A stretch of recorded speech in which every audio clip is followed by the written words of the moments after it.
Hi, my name is Dr. Clement Chumesi. I'm a medical statistician at the Norfolk Department of Medicine. This particular video is to continue on where we left off in the previous video. So if you've not watched the previous YouTube video on the introduction to statistics and data analysis, please kindly watch before you proceed from here. I'm talking about the previous part or session on this particular video. Thank you very much, and I hope you enjoy it. Thank you once again for the second half of this particular meeting. So without wasting time, I'll take us to the next phase. So the next phase was to talk about univariate and univariate and multivariate statistical methods before regression. But just to recap what we've learned so far, okay. So basically we've learned that we have different type of variables. The variable could be continuous, discrete, or categorical. The discrete and continuous variables are considered as numeric variables or quantitative variables. And anytime you are analyzing or doing a regression, you need to be aware of these type of variables, especially if they are going to be the main dependent variable. We are going to talk about that later on. And we also learned different data structures, and we said we have cross-sectional. We said we have cross-sectional. We have cross-sectional is when we collect data for each individual within a particular time point. And so it means across all individuals, we collected their data within the same year, for instance. But situations where some of the individuals had their data collected in a particular year, and at a future date, we considered another set of individuals and took their information, such data is called pooled cross-sectional. And the take-home message for a data to be cross-sectional is that each row must correspond to a particular individual. An individual should not have more than one row in the data. And we talked about longitudinal data as a cross-sectional data. Cross-sectional data is simply collecting several information at a time. So if you collect several information at a time for a particular individual, and you decide to follow up or repeat this from 1 year to the next, or you decide to do it over time, then that is called a panel or longitudinal data set. And bear in mind that time series data is just a data collected over time. So it means combining or coupling cross-sectional data with time series gives rise to what we call longitudinal.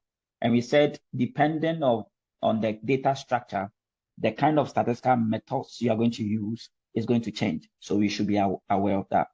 And we talked a bit about time to event data sets as well.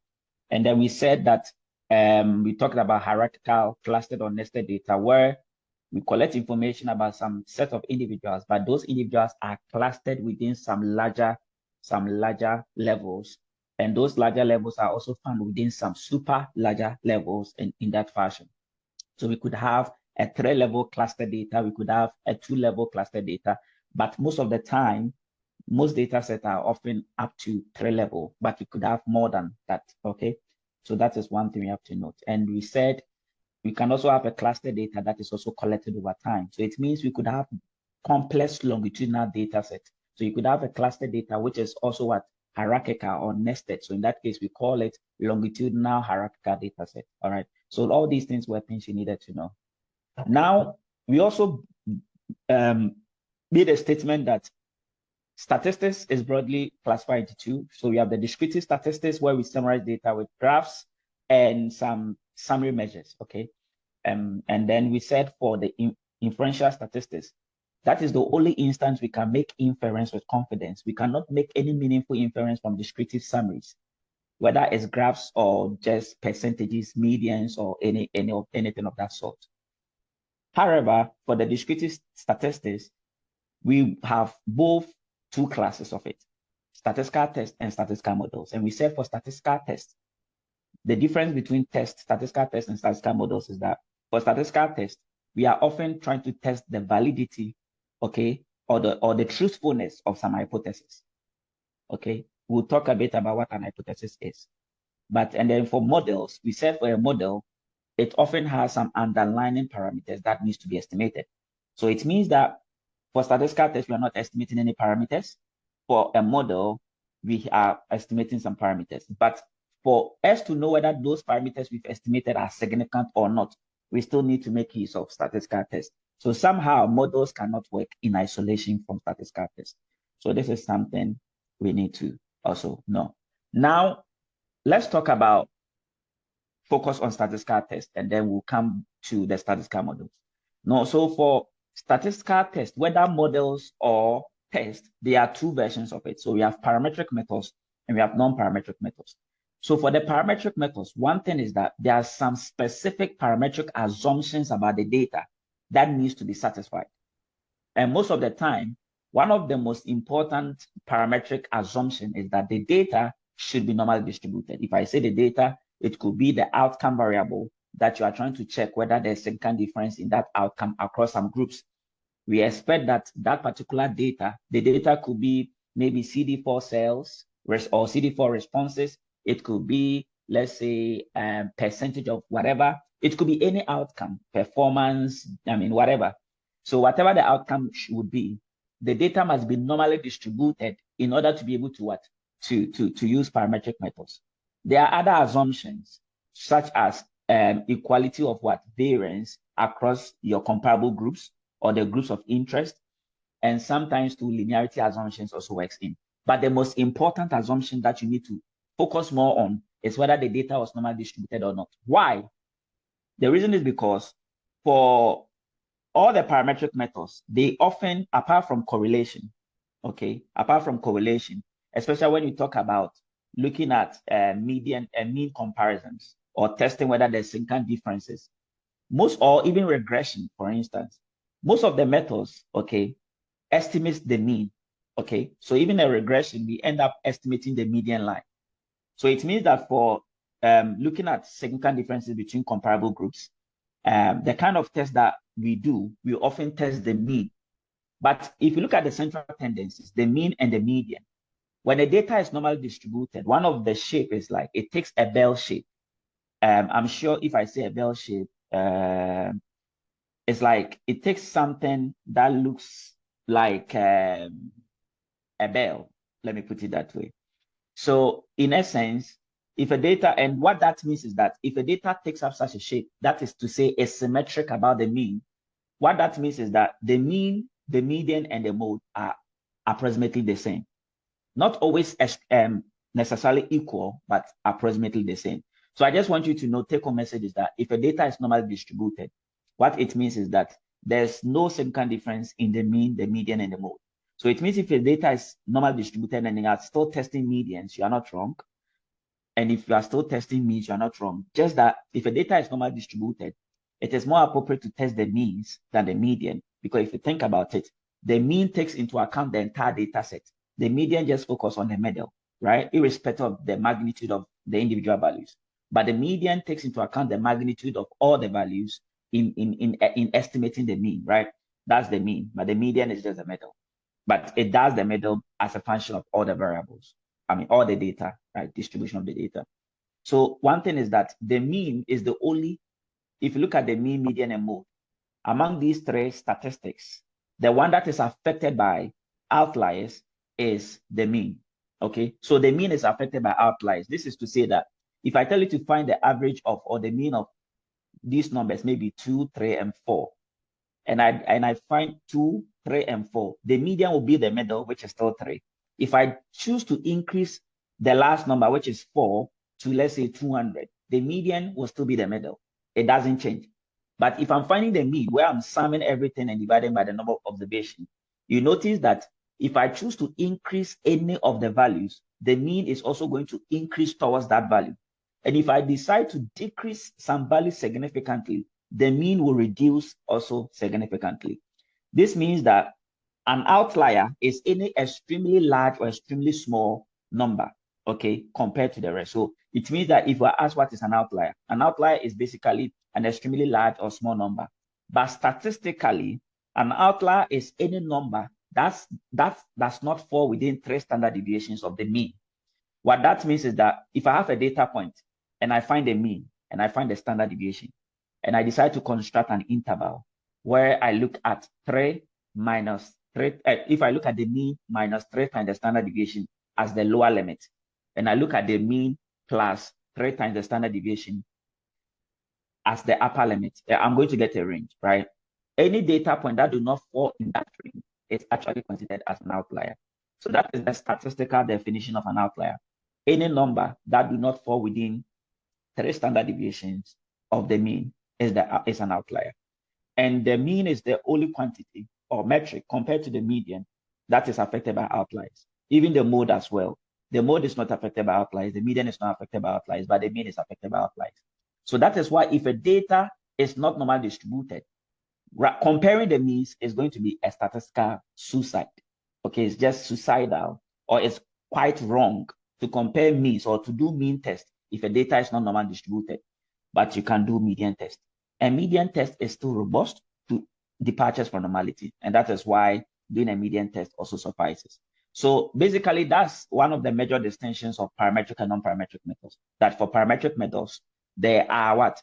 Specific parametric assumptions that needs to be estimated. Most of the time, the data must be normally distributed. That's not the only parametric assumption, but that is one of the most important assumptions. Now, non-parametric methods works with the median test, and for median test, we don't have to worry much about parametric. We don't have to worry about assumptions. However, at least the data used for the median test, it should be something that can be ranked at the least, basically. All right. So now let's talk about the median test quickly.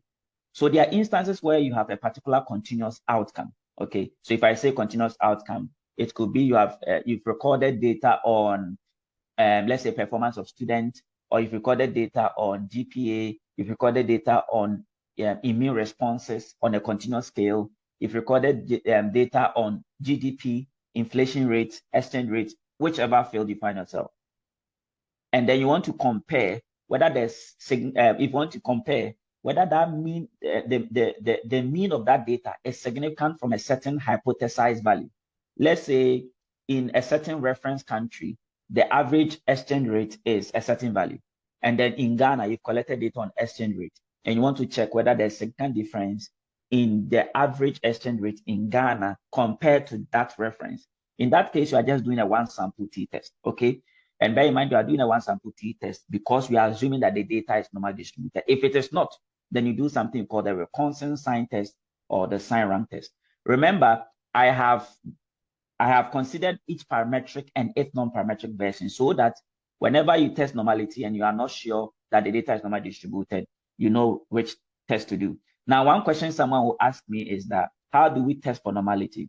Okay, are we expected to just find the mean and the median and the mode and check whether they are close to each other? No.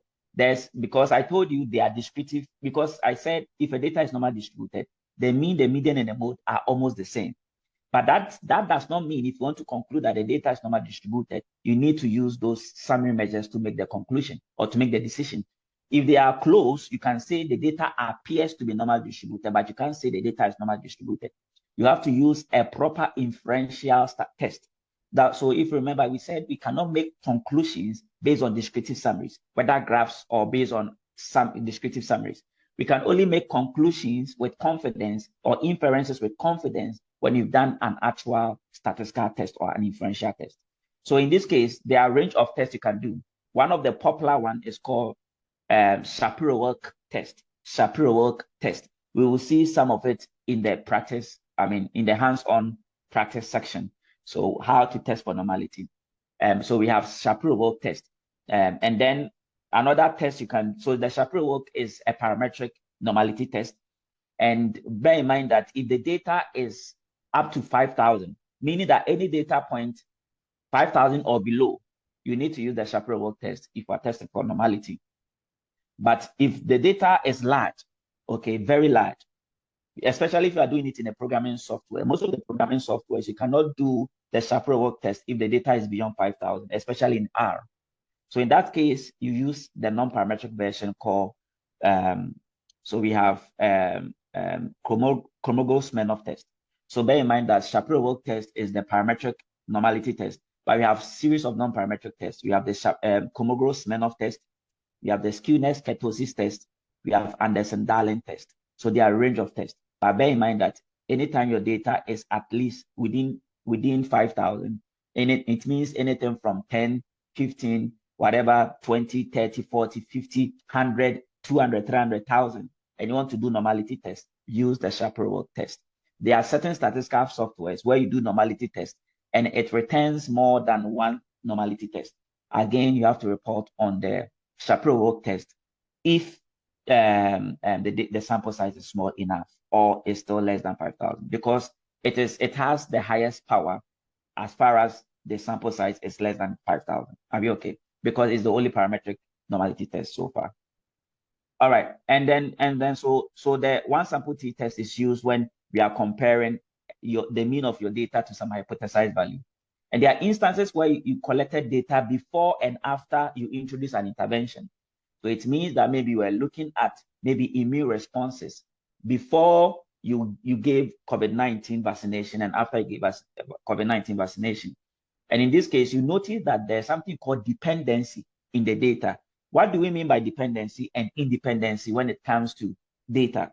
One thing you have to notice this, that when we consider the same set of individuals, and then we record, let's say, their outcome, and the outcome could be immune responses. We record their outcome, or maybe we measured their academic performance, okay?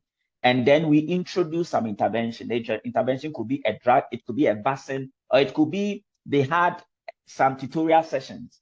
And after, so it means we tested the understanding about a topic, and after giving some tutorial sessions like we are giving, we also assess their performance afterwards. So there was an intervention there. And if you want to now compare whether there's significant difference between their scores, okay, the scores before and after the intervention, or any significant difference in their scores, in their, let's say, immune responses before and after COVID-19 vaccination. In that case, the data is paired or dependent because it's coming from the same set of individuals.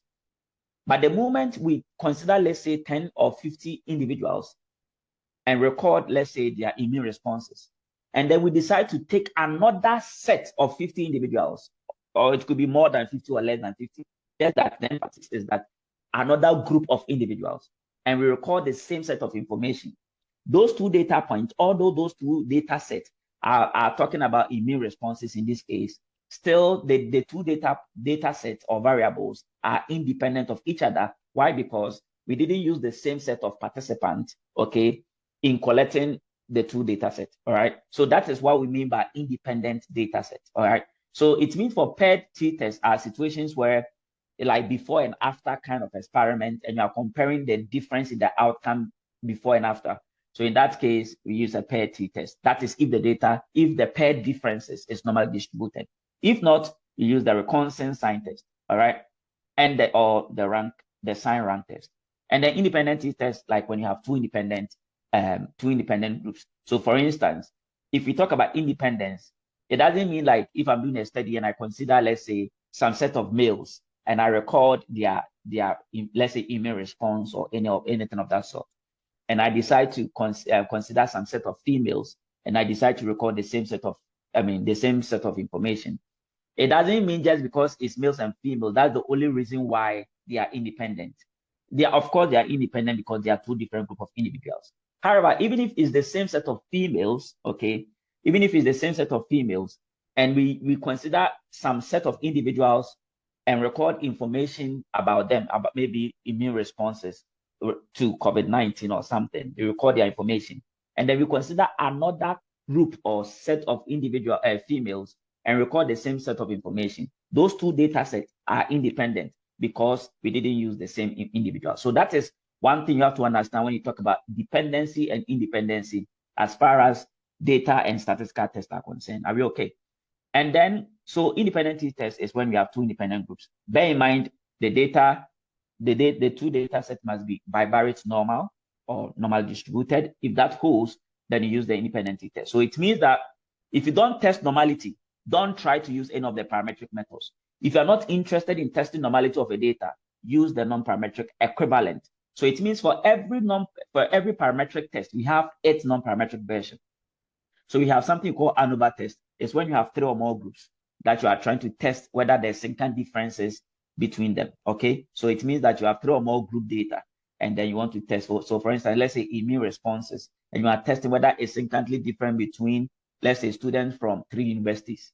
So it means the groups are 3 different universities, and you are testing whether there's significant difference in their immune responses between those 3 groups. It could be healthy, non-healthy individuals, and maybe maybe dead individuals, and you were testing something across those groups. Again, they are independent because they are different sets of individuals.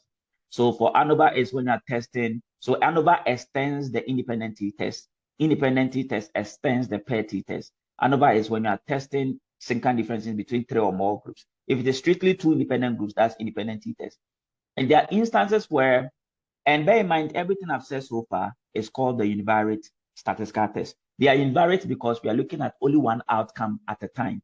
So like I said, for ANOVA, let's say immune response, and we are testing whether that immune response is significantly different across 3 or more groups. So in that case, you notice that the outcome is just one. But there are instances where for the same outcome, we decide to record them at different time points. So for instance, let's say I'm interested in assessing whether there's significant difference in immune response across, let's say, 3 groups, okay, 3 experimental groups. Now, for the 3 experimental groups, let's imagine if I decided to do the experiment 3 times. It means at each stage of the experiment, okay, I record those information for those same set of individuals. So in that case, I have 3, let's say if I repeat the experiment 5 times, so it means I'll have 5 different responses for each of the groups. So that is what we mean by repeated measures. So it means that you are still doing an ANOVA. You are comparing your outcome across 3 or more groups. Just that this time around, you recorded the outcome at more than 3 time points, or you did the experiment more than once. And that is what we mean by repeated measures ANOVA. Its non-parametric version is called a Friedman's test. And I'm sure correlation test is when you are testing the association between 2 variables. You cannot test the association between 3 or more variables at a time. Remember that you can only test associations between 2 variables at a time. Now, one thing you have to note is that if you have 2 categorical variables, okay, and you want to test association, you use something called the chi-square test, okay, of association. You only use the Pearson or Spearman rank correlation, okay, if you are testing association between what? Between 2 numeric variables, okay? But bear in mind that if you want to even use the Pearson correlation, for instance, which is testing association between 2 numeric variables, those 2 numeric variables must be normally distributed. In essence, they must be bivariate normal. They should both be normally distributed. If they are not normally distributed, don't waste. It doesn't mean that always your data must be normally distributed, because in real life, normality is often not achieved. Why? There are instances where when a data is not normally distributed, a disclaimer is that it doesn't mean always that it's because of outliers. A data can have no outliers, because I told you outlier statistically is any data point that falls outside 3 standard deviations of the mean. So, but it's possible that bulk of the data falls 3 standard deviations above the mean. So that is what we mean by a data could be right skewed or a data could be left skewed. So it means the data can be skewed either to the left or right, but there are no outliers. So it means that if a data is also skewed, even though there are no outliers, the data would not be normally distributed, because normal distribution does not assume any skewness. It's symmetric about the mean. So that's one thing we have to understand. And when non-normality is due to skewness, there's nothing else you can do to make it normally distributed. Okay, so always don't worry if normality is not achieved. Don't worry, it's not the end of the world. Go and use their corresponding non-parametric test to achieve the same outcome. Are we okay? And there's something, a disclaimer, that I'm just going to touch on one thing that most people are not aware of. We call it the point biserial correlation. You notice that, as I said, we have something called chi-square test. So here, chi-square test of independence, okay? That's more like a parametric version. The non-parametric version is called the Fisher's exact test. Now, I said for chi-square is testing association between 2 categorical variables. So if you are going to test for association between gender and, let's say, gender and health status, whether an individual is healthy or not, and you're looking at the association between gender and health status, don't go and use a Pearson correlation, because it is statistically wrong, because the 2 variables are categorical. In that case, you use something called the chi-square test, right, of independence. Now, one thing I want you to notice that there are also instances where you have a binary categorical variable, like a categorical variable with just 2 levels, and you have a continuous variable. You can test association between a continuous variable and a binary categorical variable using something called the point biserial correlation. So the difference between the point biserial correlation and the biserial correlation is that biserial correlation is when that categorical variable does not have a natural split. It means that situations where there's no continuum between the categories. Let me break it down. So for instance, let's say you have gender, okay, either male or female. So you notice that an individual, now we know that an individual might technically was supposed to be male or female, but now we have different gender categories. So that's not even the best example to use in this time of the world, I would say. But one perfect example is let's say if an individual is sick or not. So you see, you are either sick or you are not sick. In that case, there's a natural ordering, or in this case, there's a true classification. That's the word. True classification means that it's either you are in this group or not, in that you are either in this group or not, right? So an individual would either be healthy or not healthy. In that case, there's a natural there's a natural or a true classification. So if I'm looking at the association between that health status and age, let's say I want to know whether there's any association between age and health status. In that case, I can actually decide to use a point biserial correlation for that, because the categorical variable with two labels has a true classification. But there are instances where your outcome was continuous and you didn't have any literature threshold to split your data into two. So you decided to use a median split. So you decided to just split the data based on the median into just two, as high or low or something of that sort. In that case, you notice that because there is no threshold, you just decided to stick to the median. But maybe from a literature, if it is recommended that if the value is above a certain threshold and if it is justified, then in that case, that could have also been a natural or a true split or classification. But unfortunately, most of the time, there are no such standard thresholds. And when it happens that way, we decide to just split the data set into two based on the median. And that is where, if you want to achieve the same results, testing relationship between that binary categorical variable and a continuous variable, you use what we call the biserial correlation. All right. And there are non-parametric versions are attached to it. So this is, and there are also instances where you are testing as differences between two proportions, okay?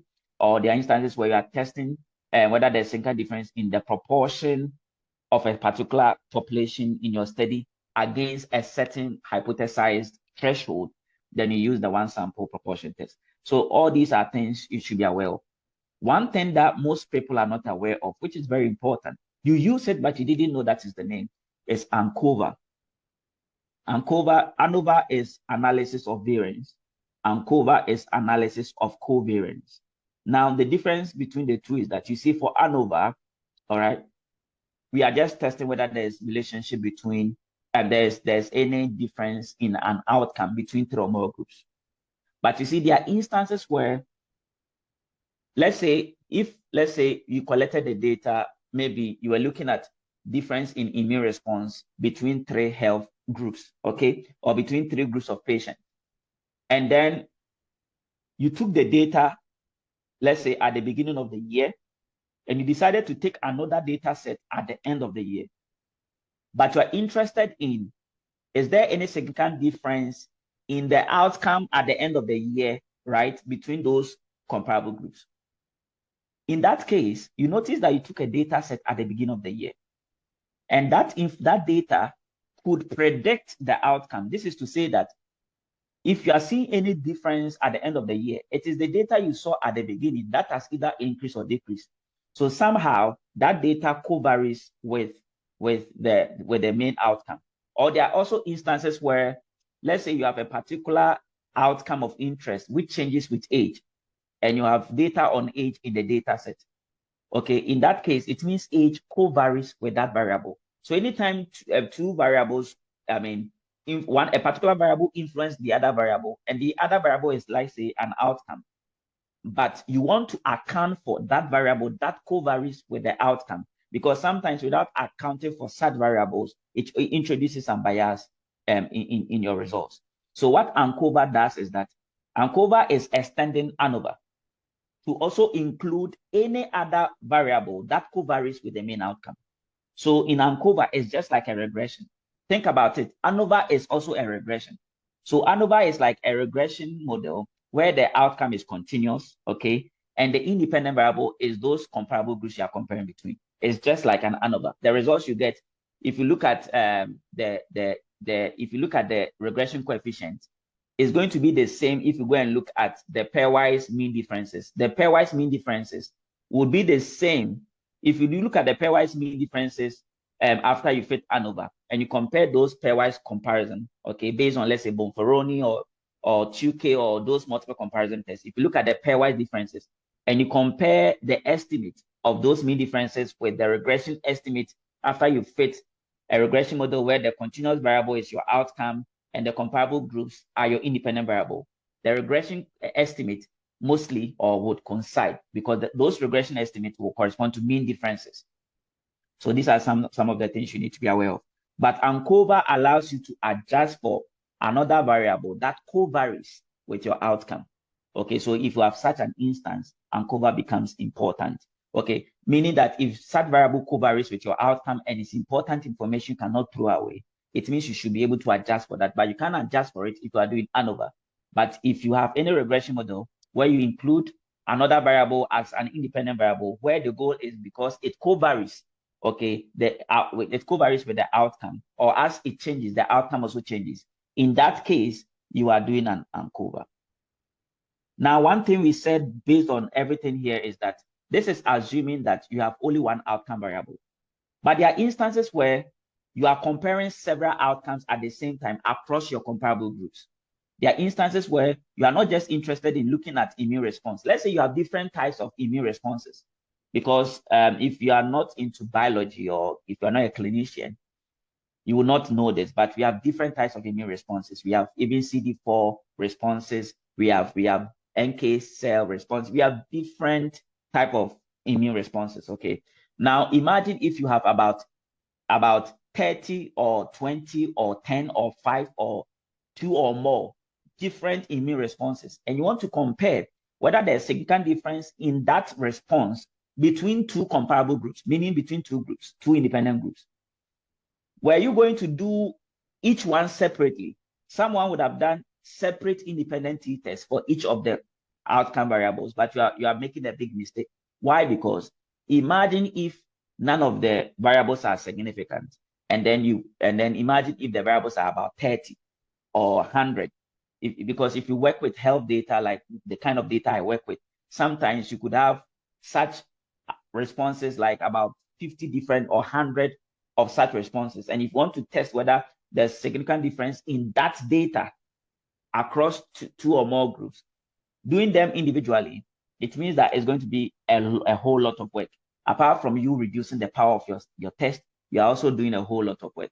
So that is why multivariate analysis came in. So multivariate means that when you have more than one outcome variable, it means you are doing multivariate analysis. So for multivariate analysis, so it means the independent t-test.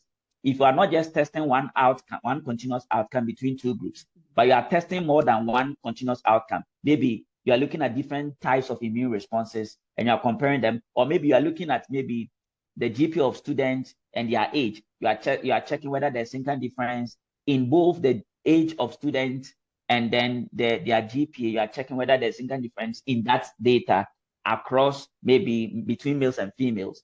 In that case, it's like a multivariate t-test. And the multivariate t-test is called Hotelling t-square. So it means if you are doing multivariate, so it means that it's imperative that anytime you are testing, you have several outcomes that you have to test across the same set of categorical variables or the same set of independent variables, okay, or categorical variables. In this case, it's better to do the multivariate analysis first. It is only when you do the multivariate analysis and it concludes there's no significant difference, that is the only instance where you might want to do the univariate test to be sure which of them contributed to the difference. Now think about it. If I do ANOVA, okay, I'm comparing whether there's significant difference in, let's say, I'm using immune response as an example. If let's say one particular type of immune response, I'm checking whether CD4 responses are significantly the same or different between 3 or more groups. I'm doing ANOVA. Okay, you notice that the moment ANOVA concludes there's a significant difference, that is the only instance we will do a pairwise comparison. because between the three groups, even if there's a difference between group 1 and group 3, but there's no difference between any other paired group, ANOVA will conclude there's a difference. So it means when ANOVA concludes there's a difference, you now have to do a further pairwise comparison or multiple comparison test to check which of the groups contributed to that difference. Okay. But if ANOVA concludes there's no difference, then it means there wasn't any difference between any pair. The same thing applies to the multivariate analysis. If you do a multivariate analysis and it says that the multivariate data did not have any significant difference, it means if you consider each of the outcome, it meant there was no difference. Okay, so it saves you a lot of time. If you do a multivariate analysis and you didn't achieve any difference, then there's no need to do the individual univariate analysis. Are we okay? But if you do multivariate analysis and you conclude there's a difference, maybe that is when you might want to now check and do the univariate analysis just to be sure which of them contributed to those differences. And so that's what we mean by hotelling t-square. It is a multivariate t-test. And MANOVA, where we are comparing one continuous outcome across 3 or more groups. Suppose if now we have more than one outcome, continuous outcome, and you want to do the same thing across those groups, we use something called MANOVA. In the practice test, you will see a situation where we tested and the data was not multivariate normal. Remember, univariate case, we said the data must be normally distributed, right? In the multivariate case, the data must be multivariate normal. That's not the only assumption, but that is one of the key assumptions. Okay, so it means for MANOVA, if you hear MANOVA, it is just multivariate ANOVA. And if you remember, for the non-parametric ANOVA is Kruskal-Wallis. So it means if MANOVA is a multivariate ANOVA, then if non-parametric is called multivariate Kruskal-Wallis.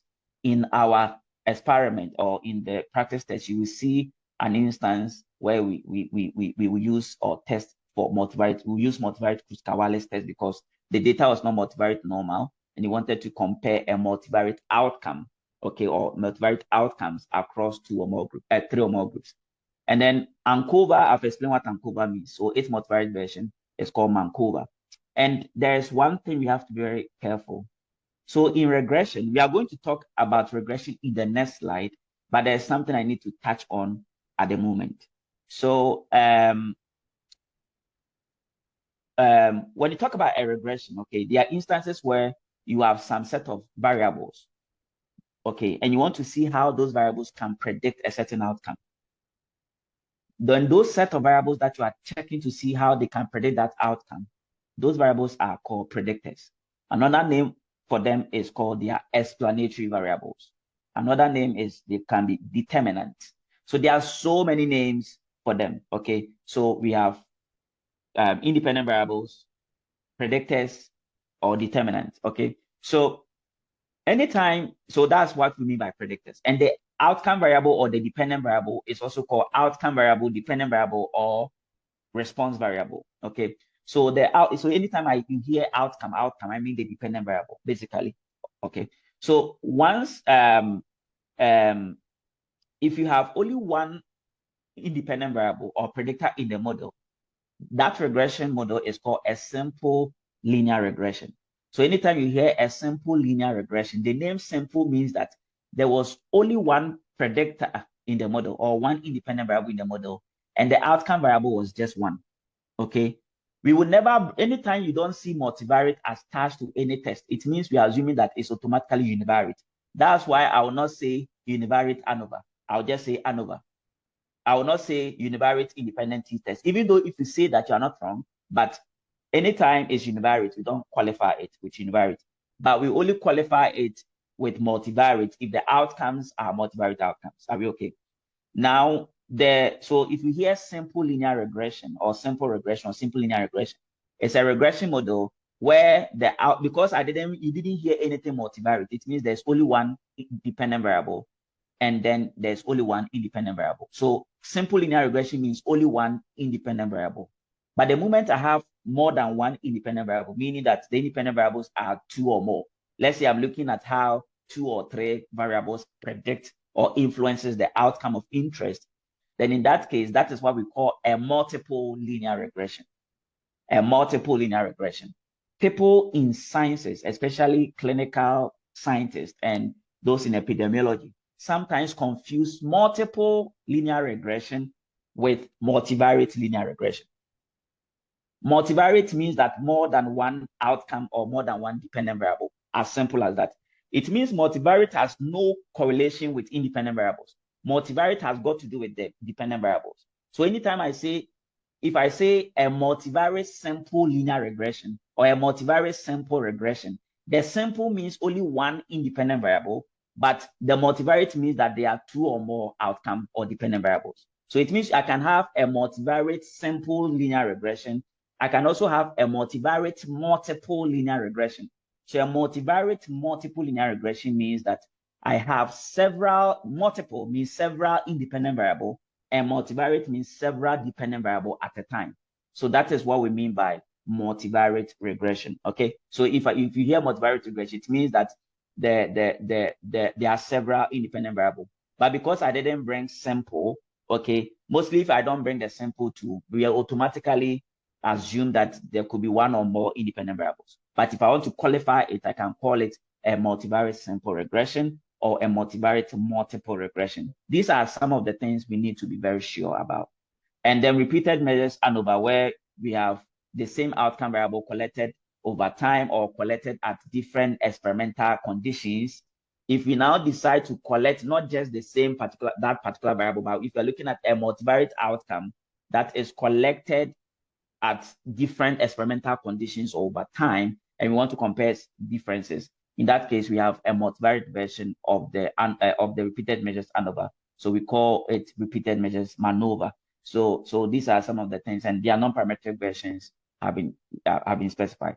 There are also a range of other multivariate methods. So there's something called principal component analysis, especially those who do more about genomics, or let me say genetic sequencing, and then those who do proteomic analysis, and other fields where you always have bulk, a lot of data sets that you need to analyze, especially where sometimes even your predictors could be immunological samples. Let's say you have data called immunological samples, which are baseline information.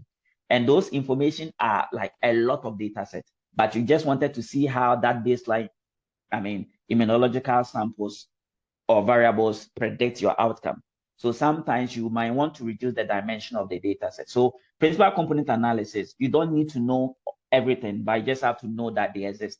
These are dimension reduction techniques. So there are ways of reducing your data set. Maybe your data could be a data with 200 variables. You can reduce it into just one.